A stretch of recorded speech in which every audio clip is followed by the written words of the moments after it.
الحمد لله نحمده ونستعينه ونستغفره ونؤمن به ونتوكل عليه، ونعوذ بالله من شرور أنفسنا ومن سيئات أعمالنا. من يهده الله فلا مضل له، ومن يضلله فلا هادي له، وأشهد أن لا إله إلا الله وحده لا شريك له، وأشهد أن محمدًا عبده ورسوله أرسله بالحق بين يدي الساعة بشيرا ونذيرا. أما بعد، فإن خير الحديث كتاب الله، وخير الهدي هدي محمد صلى الله عليه وسلم، وشر الأمور محدثاتها، وكل محدثة بدعة، وكل بدعة ضلالة، وكل ضلالة في النار. أعوذ بالله من الشيطان الرجيم. يا أيها الذين آمنوا اتقوا الله وقولوا قولا سديدا يصلح لكم أعمالكم ويغفر لكم ذنوبكم، ومن يطع الله ورسوله فقد فاز فوزا عظيما. وقال تعالى: يا أيها الذين آمنوا اتقوا الله حق تقاته ولا تموتن إلا وأنتم مسلمون. وقال تعالى: يا أيها الناس اتقوا ربكم الذي خلقكم من نفس واحدة وخلق منها زوجها وبث منهما رجالا كثيرا ونساء، واتقوا الله الذي تساءلون به والأرحام، إن الله كان عليكم رقيبا. أما بعد، إخوة الإيمان، أوصيكم وإياي أولا بتقوى الله في السر والعلن. وبعد، سنتحدث في هذه الخطبة حول موضوع محاسبة النفس. إخوة الإيمان،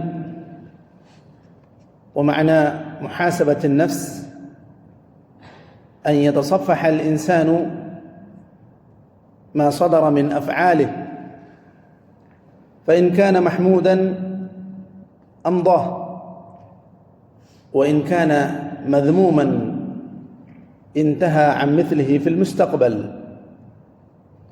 فعن النعمان بن بشير رضي الله عنه قال رسول الله صلى الله عليه وسلم: إن الحلال بين وإن الحرام بين، وبينهما أمور مشتبهات لا يعلمهن كثير من الناس، فمن اتقى الشبهات فقد استبرأ لدينه وعرضه، ومن وقع في الشبهات وقع في الحرام، كالراعي يرعى حول الحمى يوشك أن يرتع فيه. ألا وإن لكل ملك حمى، ألا وإن حمى الله محارمه، ألا وإن في الجسد مضغة إذا صلحت صلح الجسد كله، وإذا فسدت فسد الجسد كله، ألا وهي القلب. رواه مسلم في صحيحه. إخوة الإيمان، فمن حاسب نفسه وألزمها بتقوى الله حسن حاله ومآله.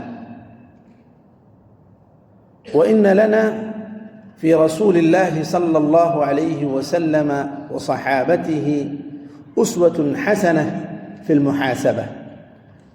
يقول ابن مسعود رضي الله عنه في صلاة الجماعة: ولقد رأيتنا وما يتخلف عنها إلا منافق معلوم النفاق، ولقد كان يؤتى بالرجل يهادى بين الرجلين حتى يقام في الصف بسبب المرض. رواه مسلم في صحيحه. فمن حاسب نفسه وعمل على سنة كثر خيره وقل شره. فليحاسب المسلم نفسه على ما يتلفظ من الأقوال. يقول الله عز وجل: ما يلفظ من قول إلا لديه رقيب عتيد. ويقول تعالى: وإن عليكم لحافظين كراما كاتبين يعلمون ما تفعلون. وليحاسب المسلم على أفعاله. يقول الله عز وجل: فمن يعمل مثقال ذرة خيرا يره ومن يعمل مثقال ذرة شرا يره وليحاسب المسلم على نيته. يقول الله تعالى: واعلموا أن الله يعلم ما في أنفسكم فاحذروه. إخوة الإيمان، وإذا اشتبه على المسلم شيء فليسأل العلماء عن حكم الله فيه. قال تعالى: فاسألوا أهل الذكر إن كنتم لا تعلمون. وإذا راجع المسلم فيما اشتبه عليه فلا يفعل، لأن النبي صلى الله عليه وسلم يقول كما ورد عن النواس بن سمعان رضي الله عنه قال رسول الله صلى الله عليه وسلم: البر حسن الخلق، والإثم ما حاك في صدرك وكرهت أن يطلع عليه الناس. رواه مسلم في صحيحه. إخوة الإيمان، يقول الله تعالى عن محاسبة النفس: يا أيها الذين آمنوا اتقوا الله ولتنظر نفس ما قدمت لغد واتقوا الله إن الله خبير بما تعملون. وعن عمر بن الخطاب رضي الله عنه قال رسول الله صلى الله عليه وسلم: من سرته حسنته وساءته سيئته فذلك مؤمن. رواه الترمذي والحديث في صحيح الترمذي. أقول قولي هذا وأستغفر الله لي ولكم ولسائر المسلمين فاستغفروه إنه هو الغفور الرحيم.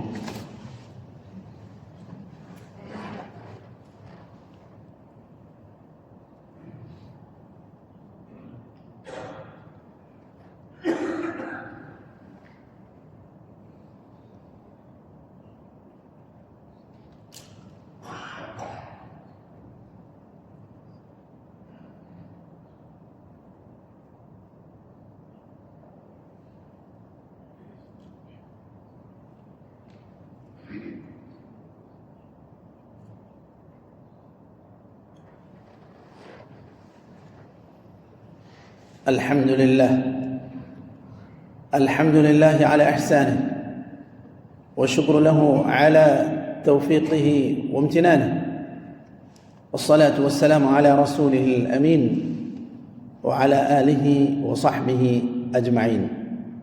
أما بعد، إخوة الإيمان، فقد بين الله تعالى فائدة محاسبة النفس في هذه الآيات، حيث يقول: فأما من طغى وآثر الحياة الدنيا فإن الجحيم هي المأوى. ويقول عز وجل: وأما من خاف مقام ربه ونهى النفس عن الهوى فإن الجنة هي المأوى. فأما من سرح نفسه في الهوى والضلال والشهوات فعاقبته سيئة. ولذلك فليحاسب المسلم على كل شيء يفعله، هل هو قدم للإسلام والمسلمين شيئا يفتخر به؟ هل هو قد أدى حقوق الله؟ هل هو قد أدى حقوق العباد؟ هل هو أدى حقوق الوالدين إلى آخر جميع الحقوق؟ نسأل الله تعالى أن يجعلنا من الذين يستمعون القول فيتبعون أحسنه. اللهم أعز الإسلام والمسلمين وأذل الشرك والمشركين ودمر أعداء الدين، واجعل هذا البلد آمنا مطمئنا وسائر بلاد المسلمين. اللهم من أراد الإسلام والمسلمين بسوء فأشغله بنفسه واجعل كيده في نحره يا قوي يا عزيز. اللهم انصر المجاهدين في سبيلك في كل مكان. اللهم انصر إخواننا المستضعفين في فلسطين. اللهم كن لهم ناصرا ومعينا يا ذا الجلال والإكرام. اللهم داوي جرحاهم، اللهم فك أسراهم. اللهم عليك بالأعداء اليهود الغاصبين المحتلين فإنهم لا يعجزونك. اللهم خذهم أخذ عزيز مقتدر. اللهم خذهم أخذ عزيز مقتدر. اللهم اكفنا بحلالك عن حرامك وأغننا بفضلك عمن سواك. اللهم إنا نسألك الهدى والتقى والعفاف والغنى. اللهم إنا نسألك الجنة وما قرب إليها من قول وعمل، ونعوذ بك من النار وما قرب إليها من قول وعمل. اللهم ادفع عنا الغلا والربا والوباء والزلازل والمحن. اللهم اقض الدين عن المدينين، واشف مرضانا ومرضى المسلمين، وارحم موتانا وموتى المسلمين. اللهم اغفر لهم وارحمهم وعافهم واعف عنهم، وأكرم نزلهم ووسع مدخلهم، وصلهم بالماء والثلج والبرد، ونقهم من الذنوب والخطايا كما ينقى الثوب الأبيض من الدنس. عباد الله، إن الله وملائكته يصلون على النبي، يا أيها الذين آمنوا صلوا عليه وسلموا تسليما. اللهم صل وسلم وبارك وانعم على حبيبك محمد، وارض اللهم عن الخلفاء الراشدين أبي بكر وعمر وعثمان وعلي، وعن سائر صحابة نبيك أجمعين، وعنا معهم بعفوك وكرمك وجودك يا أكرم الأكرمين. عباد الله، إن الله يأمر بالعدل والإحسان وإيتاء ذي القربى وينهى عن الفحشاء والمنكر والبغي يعظكم لعلكم تذكرون. واذكروا الله يذكركم وادعوه يستجب لكم، ولذكر الله أكبر، والله يعلم ما تصنعون. وأقم الصلاة.